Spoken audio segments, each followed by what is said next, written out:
할렐루야. 아멘.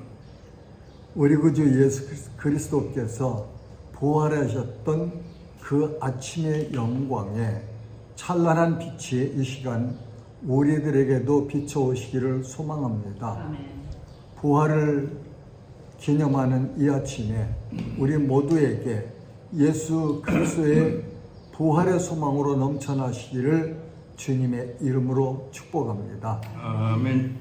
기독교의 복음의 핵심은 예수 그리스도께서 우리를 대신하여 우리 죄를 대신하여 죽으신 대속 죽으심과 장사한 지 3일 만에 부활하신 이 대속 죽으심과 부활이 양대 기둥이다, 그렇게 말할 수 있습니다. 아멘. 이게 복음의 핵심이에요. 이 사실을 믿는 자는 구원을 받는다고 하나님께서 말씀하셨거든요. 이제 기독교에는 이 복음이 곧 생명인데, 이 복음이 빠진 기독교는 생명이 없는 거죠. 힘이 없는 거죠. 능력이 없는 거죠. 그래서 기독교는 세상 문화를 변화시켜 가야 됩니다. 그런데 이 복음의 생명이 없으면, 생명을 잃어버리면 문화 속에 희석이 되어서 기독교인지 문화인지 분별할 수 없는 그런 상태가 되기도 하지요. 이건 우리가 심히 경계해야 될 일입니다. 그래서 오늘 우리가 우리 구주 예수 그리스도께서 십자가에서 못 박혀 죽으시고 장사한 지 3일 만에 부활하신 그 대속 죽으심과 부활, 이 복음의 핵심이 곧 내게 주시는 은혜와 복이다 하는 사실을 믿고, 그리고 이 사실을 늘 인정하면서 묵상하면서 감사하며 기뻐하고 이 복음을 전하는 그런 삶을 살아야 할 것입니다. 오늘은 성경 말씀을 찾아보면서 예수님의 죽으심과 부활을 상고하면서 예수님의 부활은 성도인 나에게 어떤 효력이 있는지를 알아보려고 합니다. 먼저 예수님께서 자기가 십자가에 못 박혀 죽으시고 장사한 지 3일 만에 다시 살아나실 것을 생전에 말씀하셨죠. 마태복음 12장 40절에 보면 요나가 밤낮 사흘 동안 큰 물고기 뱃속에 있었던 것 같이 인자도 밤낮 사흘 동안 땅속에 있으리라 말씀하셨지요. 마태복음 16장 21절, 이때로부터 예수 그리스도께서 자기가 예루살렘에 올라가 장로들과 대제사장들과 서기관들에게 많은 고난을 받고 죽임을 당하고 제3일에 살아나야 할 것을 제자들에게 비로소 나타내시니, 이 말씀은 예수님께서 오병이어의 이적을 행하신 다음에 저 가이사라 빌립보에서 제자들에게 이렇게 물으시죠. 야, 사람들이 나를 누구라고 하느냐? 그러니까 어떤 이는 세례 요한이다, 어떤 이는 엘리야다, 어떤 이는 선지자 중에 한 사람이다, 뭐 그렇게 말합니다. 그렇게 대답을 하죠. 그러니까 예수님께서 다시 반문하십니다. 그래, 사람들은 그렇게 말하는데 너희는 나를 누구라고 하느냐? 이 질문 앞에 베드로가 고백을 하죠. 주는 그리스도시요 살아계신 하나님의 아들이십니다. 이 고백을 했습니다. 예수님께 칭찬하셨죠. 그러시면서 이 말씀을 하시니까 베드로가 뭐라고 해요? 주님, 절대 안 됩니다. 절대 안 됩니다. 베드로는 자기 생각, 자기 뜻, 자기 의지를 가지고 예수님께서 이 땅에 오신 목적을 깨닫지 못했기 때문에, 알지 못했기 때문에 그렇게 말했죠. 예수님은 마태복음 17장 9절에 보면 그들이 산에서 내려올 때에 예수께서 명하여 이르시되 인자가 죽은 자 가운데서 살아나기 전에는 본 것을 아무에게도 이르지 말라 하시니, 변화산상에서 그렇게 변화되셨던 사건 후에 그 산에서 내려오시면서 제자들에게 죽은 자 가운데서 살아나실 것을 다시 말씀하시죠. 그 다음에 마태복음 17장 22절에서 23절은 갈릴리에 모일 때 예수께서 제자들에게 이르시되 인자가 장차 사람들의 손에 넘겨져 죽임을 당하고 제3일에 살아나리라 하시니 제자들이 매우 근심하더라. 또 마태복음 20장 18절에서 19절에는 보라, 우리가 예루살렘으로 올라가노니 인자가 대제사장들과 서기관들에게 넘겨짐에 그들이 죽이기로 결의하고 이방인들에게 넘겨주어 그를 조롱하며 채찍질하며 십자가에 못 박게 할 것이나 제3일에 살아나리라. 예수님은 공생의 기간 동안에 그 마지막 십자가를 치셔야 될 시기를 바라보시면서 이렇게 제자들에게 자신이 오신 목적을 가르쳐 주시죠. 그리고 자기가 당하실 순환을 말씀하십니다. 그리고 장사한 지 사흘 만에 다시 살아나실 것을, 부활하실 것을 말씀하셨죠. 그래서 예수님은 나는 생명이요 부활이니 라고 말씀하셨고, 구약 선지자들이 예언한 것처럼 예수님은 구주로 오셔서 자기 백성들의 죄를 대신 지시고 하나님 앞에 속죄의 제물이 되시고, 그리고 죽으실 것을, 그리고 흘리신 보혈로 우리의 죄를 하나님 앞에 용서받는 그런 보혈의 능력으로 역사하실 것을 말씀하셨습니다. 그러니까 예수님은 창세 전부터 이미 삼위일체 하나님께서 자기 백성들을 죄에서 구원할 그 구속 사역을 의논하셔서 결정하셨고, 그 계획하신 계획대로 때가 되어 이 땅에 여인의 후손으로 성령의 잉태하심으로 오셔서 죄 없으신 그분이 우리의 죄, 내 죄, 여러분들의 죄를 대신 지시고 십자가에서 죽으셨다는 사실을 우리는 믿을 수 있어야 됩니다. 이 사실을 믿는 것이 구원받는 믿음이죠. 그리고 말씀하신 대로 부활하셨다는 사실을 믿을 때에 온전한 구원의 복을 받는다. 그렇게 정의할 수 있습니다. 두 번째로 예수님의 죽으심과 장사되심을 살펴볼 텐데, 예수님은 대제사장들과 서기관들과 율법 교사들의 세력이 예수님을 신성모독죄를 적용하여 사형에 해당하다고 공회에서, 산헤드린 공회에서, 이스라엘의 최고 결정기관인 그 공회에서 판결하고, 당시 로마 총독이었던 빌라도에게 끌고 가서 십자가에 못 박으라고 강요하여 빌라도가 십자가 사형 판결을 했습니다.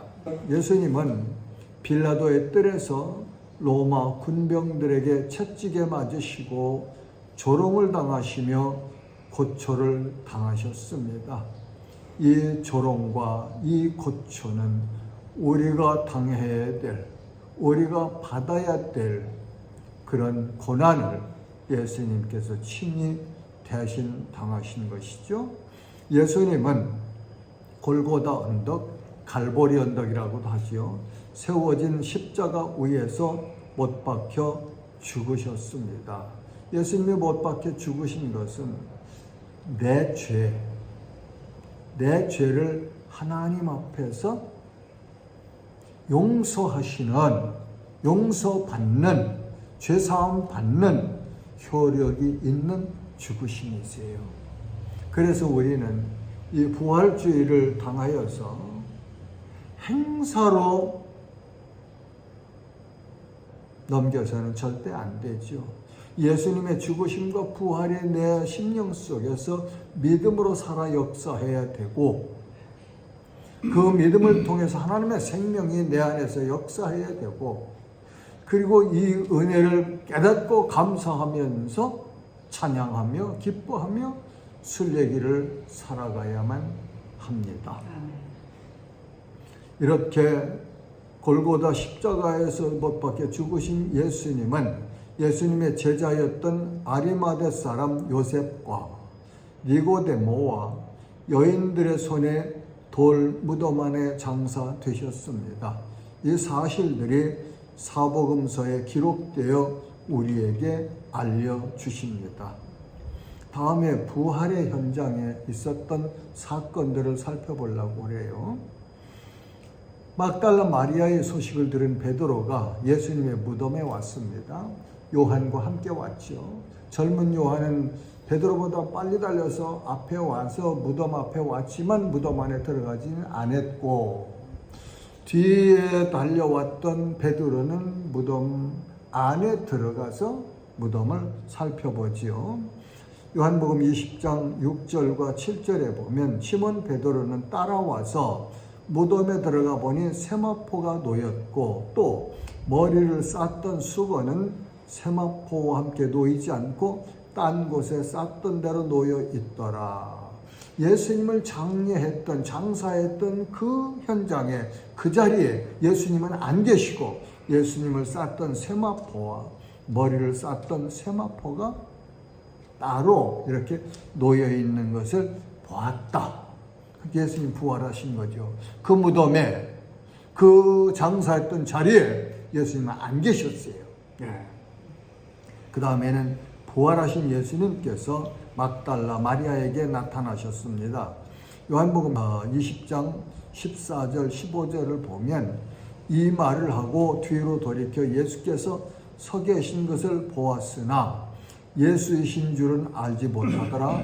예수께서 이르시되 여자여 어찌하여 울며 누구를 찾느냐 하시니 마리아는 그가 동산직인 줄 알고 이르되 주여 당신이 옮겼거든 어디 두었는지 내게 이르소서. 그리하면 내가 가져가겠나이다. 울고 있는 막달라 마리아에게 예수님이 나타나셨네요. 그러면서 그 마리아에게 예수님께서 말씀을 하시는 내용이죠. 부활하셨죠. 그 무덤에 장사 지낸 그대로 계신 분이 아니고 살아나셔서 마리아에게 나타나셔서 말씀하시는 거죠. 그 다음에는 막달라 마리아가 제자들에게 자기가 예수님을 만난 사실을 전합니다. 18절 보면 막달라 마리아가 가서 제자들에게 내가 주를 보았다 하고, 막달라 마리아가 부활하신 예수님을 보았죠. 그렇죠? 또 주께서 자기에게 이렇게 말씀하셨다 이러니라. 말씀하신 내용도 전달했네요. 예수님 부활하셨죠. 그 다음에는 천사가 여자들에게 예수님의 부활 소식을 알려주었습니다. 누가복음 24장 5절에서 7절에 보면 여자들이 두려워 얼굴을 땅에 대니 두 사람이 이르되, 여기 두 사람은 천사들이에요. 어찌하여 살아있는 자를 죽은 자 가운데서 찾느냐? 여기 계시지 않고 살아나셨느니라.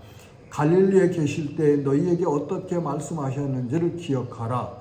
이르시기를 인자가 예수님이세요.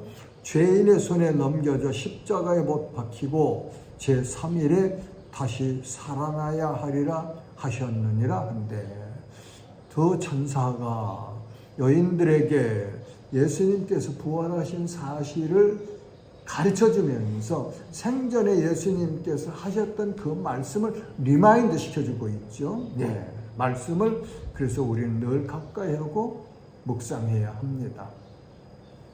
그 다음에는 부활하신 예수님께서 열 제자들을 찾아오셨습니다. 요한복음 20장 20절에 보면 이날 곧 안식 후 첫날 저녁 때에 제자들이 유대인들을 두려워하여 모인 곳에 문을 닫았더니 예수께서 오사 가운데 서서 이르시되 너희에게 평강이 있을지어다. 이 말씀을 하시고 손과 옆구리를 보이시니 제자들이 주를 보고 기뻐하더라. 안식 후 첫날 부활하신 그날 저녁 때에 제자들이 유대인들이 두려워서 있는 그 공간에 장소에 문을 꼭꼭 걸어 잠그고 두려워 떨고 있을 때 예수님께서 오셨네요. 오셔서 너희에게 평강이 있을지어다 샬롬 하시고 그리고 손과 옆구리를 보여주셨네요. 부활하신 예수님이 제자들을 찾아오신 거죠. 이렇게 예수님의 부활은 역사적인 사건입니다. 그 다음에 예수님께서 두 번째 제자들을 찾아오셨죠. 요한복음 20장 26절은 여드레를 지나서 제자들이 다시 집안에 있을 때 도마도 함께 있고 문들이 닫혔는데 예수께서 오사 가운데 서서 이르시되 너희에게 평강이 있을지어다 하시고, 첫째 번 예수님께서 제자들을 찾아오셨을 때 그때는 도마가 어디 갔는지 그 현장에 없었네요. 가룟 유다는 이미 죽었고 열 제자가 있을 때 나타나셨는데 두 번째는 도마가 있을 때 나타나셨단 말이죠. 도마가 어디 갔다 왔을 때 제자들이 그렇게 가르쳐줘. 야, 예수님 부활하셔서 오셨었어. 우리가 봤어. 예수님 우리가 말씀하셨어. 도마가 나는 내 눈으로 보고 내 손으로 그 손바닥 못자국 만져보고 옆구리 창에 찔린 옆구리 만져봐야 내가 믿을 거야. 그랬죠. 그런데 예수님께 오셔서 도마에게 말씀하십니다. 도마야, 너 내 손 내밀어서 내 손가락 좀 만져보고 내 옆구리에 창자리에 손 좀 넣어봐라. 그리고 믿음 없는 자가 되지 말고 믿는 자가 되라.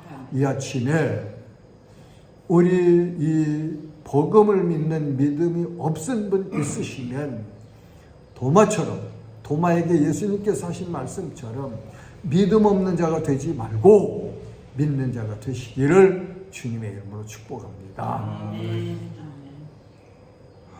그러니까 도마가 주는 그리스도시요 살아계신 하나님의 아들이십니다 하고 신앙 고백을 합니다. 그 다음에는 예수님께서 엠마오로 가던 두 제자에게 나타나셨습니다. 누가복음 24장 13절에서 16절에 보면 그날에 그들 중 둘이 예루살렘에서 25里되는 엠마오라 하는 마을로 가면서 이 모든 된 일을 서로 이야기하더라. 그들이 서로 이야기하며 문의할 때에 예수께서 가까이 이르러 그들과 동행하시나 그들의 눈이 가리어져서 그인 줄 알아보지 못하거늘. 제자 중 두 사람이 누군지는 모르는데 엠마오로 가는 도상에서 가면서 예수님에 관해서 이야기하고 있죠. 그때 예수님이 그들과 동행하셨는데 말씀은 그들의 눈이 가려져서 예수님을 예수님인 줄 알아보지 못했다. 그래요. 우리가 하나님을 알고 믿고 예수 그리스도의 대속 죽으심과 부활을 믿는 것 은혜 사건이라고 늘 말하잖아요. 하나님께서 우리 믿음의 눈을 열어주시고 우리 마음속에 구원을 받는 믿음을 주셔야만 이 사실이 믿어지는 거거든요. 아는 거는 틀려요. 들었으면 알지요.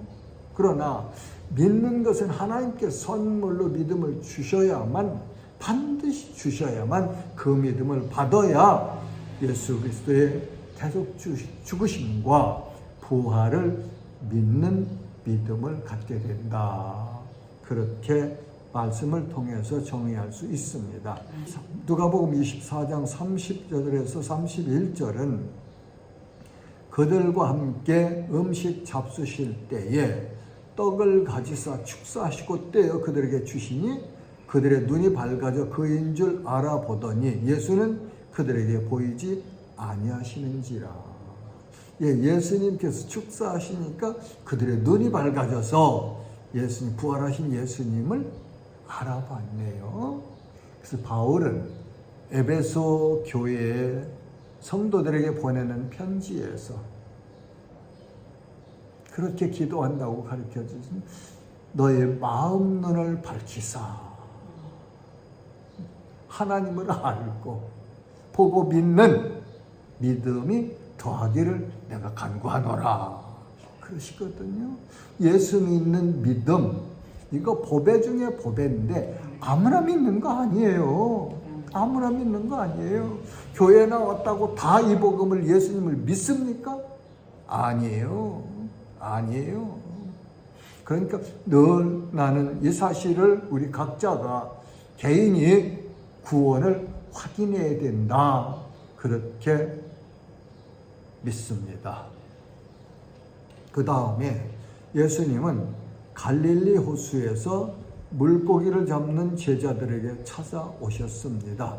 요한복음 21장 4절에서 6절에 보면 날이 새어갈 때에 예수께서 바닷가에 서셨으나 제자들이 예수인 줄 알지 못하는지라 예수께서 이르시되 얘들아 너희에게 고기가 있느냐? 대답하되 없나이다. 이르시되 그 그물을 배 오른편에 던지라. 그리하면 잡으리라 하시니 이에 던졌더니 물고기가 많아 그물을 들 수 없더라. 부활하신 예수님을 만났던 베드로와 제자들이, 이 말씀 보면 7 제자인데 옛날에 예수님을 만났던 그 갈릴리 호수, 자기들이 예수님을 만나기 전까지 삶의 현장이었던 물고기를 잡던 그 갈릴리 호수로 다시 돌아가서 물고기를 잡고 있는 현장에 예수님께서 찾아오셨습니다. 밤새도록 그물질을 했는데 잡은 것이 없었어요. 새벽녘에 예수님이 물가에서 제자들에게 말씀하시잖아요. 얘들아 많이 잡았느냐? 물고기 좀 잡았느냐? 그러니까 잡은 것이 없습니다. 그러니까 예수님께서 그물을 배 오른편에 던지라. 그랬더니 힘이 많아 그물을 끌어당기기도 힘들 정도로 잡혔다고 그러죠. 그래서 세어보니까 몇 마리? 153마리. 그래서 베드로가 겉옷을 벗어지고 배에서 뛰어내려서 예수님께 나갔잖아요. 그래서 제자들이 배를 호수가에 대고 내려서 예수님 앞에 섰습니다. 예수님께서 제자들에게 숯불에 구운 떡과 물고기를 주시죠. 그리고 마지막으로 베드로에게 사명을 주시는, 확인해 주시는 내용이 21장 15절에서 17절까지에 기록되어 있습니다. 15절에 보면 요한의 아들 시몬아 내가 이 사람들보다 나를 더 사랑하느냐 하고 주님이 물으시네요. 베드로가 대답합니다. 주님, 그러하나이다. 내가 주님을 사랑하는 줄 주님께서 아시나이다. 예수님께서 베드로에게 사명을 주십니다. 내 어린 양을 먹이라. 내 어린 양을 먹이라. 내 어린 양을 먹이라. 이 말씀은 두 가지로들 해석하십니다. 어떤 분들은 어린 양, 그러니까 어린이들을 그렇게 말씀으로 먹이라는 해석이 말씀이라고도 해석하고, 어떤 분은 가짐이든 이제 초신자들을 그렇게 먹이라는 말씀으로 사명으로 해석하기도 하지요. 16절은 요한의 아들 시몬아 내가 나를 사랑하느냐고 두 번째 다시 물으십니다. 베드로가 이렇게 대답하네요. 주님, 그러하나이다. 내가 주님을 사랑하는 줄 주님께서 아시나이다. 예수님께서 다시 말씀하십니다. 내 양을 치라. 내 양을 치라. 목양하라는 말이죠. 목양. 내 양을 치라. 17절은 다시 예수님께서 베드로에게 질문을 하십니다. 요한의 아들 시몬아 내가 나를 사랑하느냐 물으시네요. 그러니까 베드로가 주님 모든 것을 아시오매 내가 주님을 사랑하는 줄을 주님께서 아시나이다 그랬죠. 그러니까 예수님께서 내 양을 먹이라, 내 양을 먹이라, 내 양을 먹이라 말씀하시네요. 이렇게 부활하신 예수님은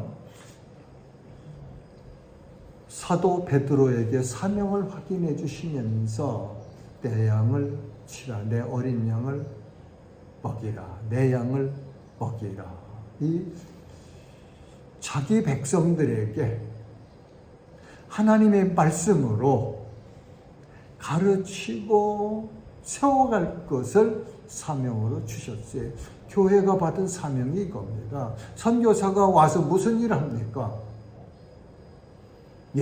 무슨 일 해야 됩니까?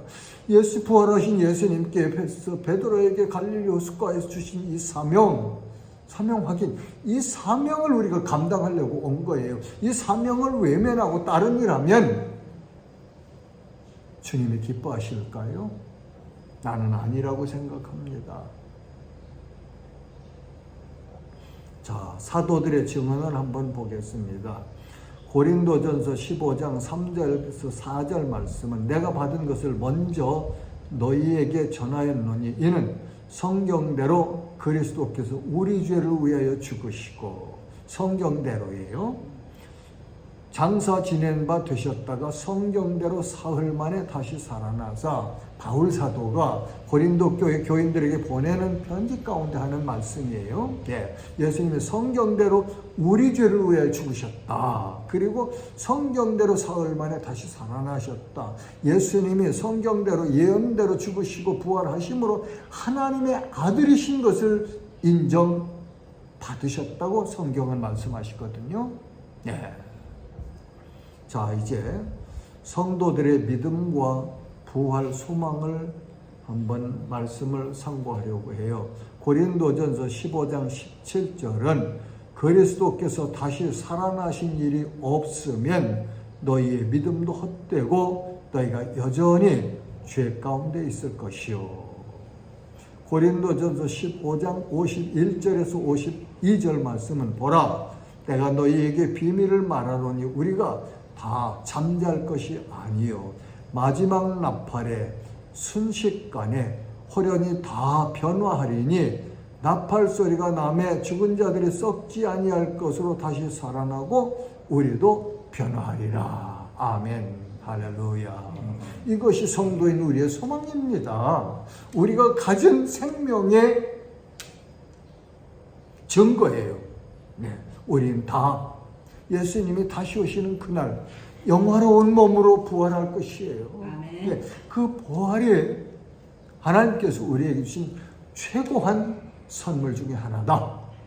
구원과 부활, 이 두 가지는 예수님께서 십자가에서 죽으심과 부활을 통해서 이루셨고 하나님께서 성도들에게 주신 선물이다. 이렇게 성경은 말씀하시네요.